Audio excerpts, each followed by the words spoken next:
तो चलिए दोस्तों, देखिए आपका SKMU दुमका में हिंदी का जो पेपर आएगा, MJ पेपर, जिसको मेजर पेपर बोलते हैं, ठीक है।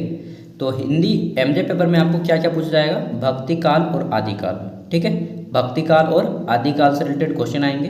टोटल आपका यहाँ पे लिखा है कि 75 मार्क्स का एग्जाम होगा, 25 मार्क्स का एग्जाम इंटरनल हुआ होगा आपका, और नहीं हुआ है तो 100 मार्क्स का एग्जाम होगा, ठीक है।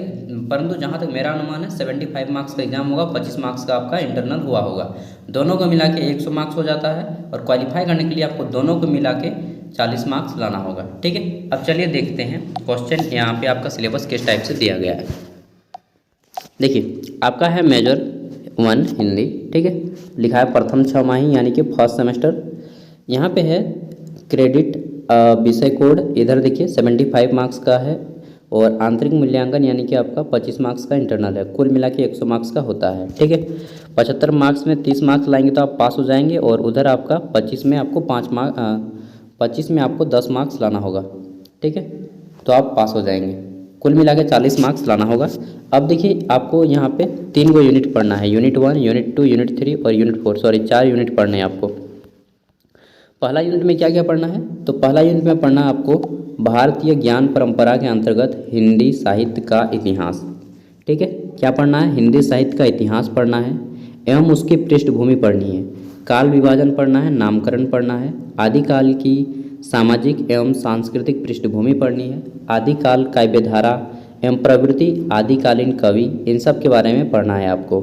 नेक्स्ट पढ़ना होगा क्या कि आदिकाल के प्रमुख कवि और उनके काव्यों के बारे में, ठीक है। जैसे अमीर खुसरो के बारे में पढ़ना होगा, और व्याख्या और समीक्षा क्वेश्चन आएगा अमीर खुसरो के बारे में। अमीर खुसरो को तूतीय हिंद या हिंद का तोता कहा जाता है।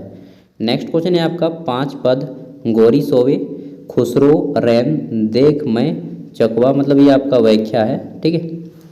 फिर है आपका चंद बरदाई, इनका भी व्याख्या और समीक्षा यहाँ पे देखिए इनका दिया गया है। अगला है पृथ्वीराज रासो, जो कि चंद बरदाई के द्वारा लिखी गई है। इसके आरंभ के 5 पद आपको पढ़ने हैं, ठीक है। नेक्स्ट है विद्यापति, इनकी व्याख्या और समीक्षा पढ़नी है।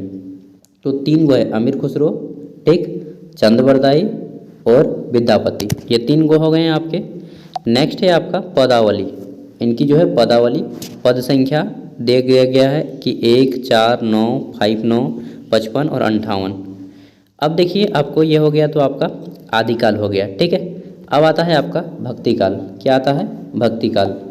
तो भक्तिकाल में आपको क्या क्या पढ़ना है, इसमें पढ़ना है भक्ति आंदोलन, सामाजिक सांस्कृतिक पृष्ठभूमि, भक्ति आंदोलन की सामाजिक सांस्कृतिक पृष्ठभूमि क्या थी, काव्य धारा क्या थी, प्रवृत्तियाँ क्या थी, ठीक है। यानी कि भक्ति काल का डेफिनेशन आपको पूरी अच्छी तरीके से जान लेना है, परिभाषा जान लेना है, भक्ति काल क्या है, कब से शुरू हुआ, किसने शुरू किया, किसका कितना योगदान रहा, ठीक है। फिर पढ़ना है भक्तिकालीन प्रमुख कवि और उनके काव्य, जिसमें पहला आता है आपका कबीरदास। कबीरदास की साखी पढ़ना है, गुरुदेव को अंग और विरह को अंग, ठीक है। नेक्स्ट आपको पढ़ना है मलिक मोहम्मद जायसी के द्वारा, यहाँ पे व्याख्या एवं समीक्षा पढ़नी है, ठीक है। इनका है मानस रोधक खंड। नेक्स्ट है आपको सूरदास के बारे में पढ़ना है, तो सूरदास में आपको पढ़ना है ब्रह्म गीत, सार पद पढ़ना है, और तुलसीदास की रामचरित्र मानस को पढ़ना है, ठीक है। ये सभी इंपॉर्टेंट क्वेश्चन मैंने आपके प्रीवियस क्वेश्चन पेपर अपलोड किए हैं, जो कि आपके मैच कर जाएंगे, और नेक्स्ट वीडियो में आपको इंपॉर्टेंट क्वेश्चन करवा दूंगा, ठीक है। इस वीडियो में बस इतना ही। इसका PDF का लिंक आपको वीडियो का डिस्क्रिप्शन में मिल जाएगा, वहाँ से आप लोग इसका PDF भी डाउनलोड कर पाएंगे। Thank you, bye.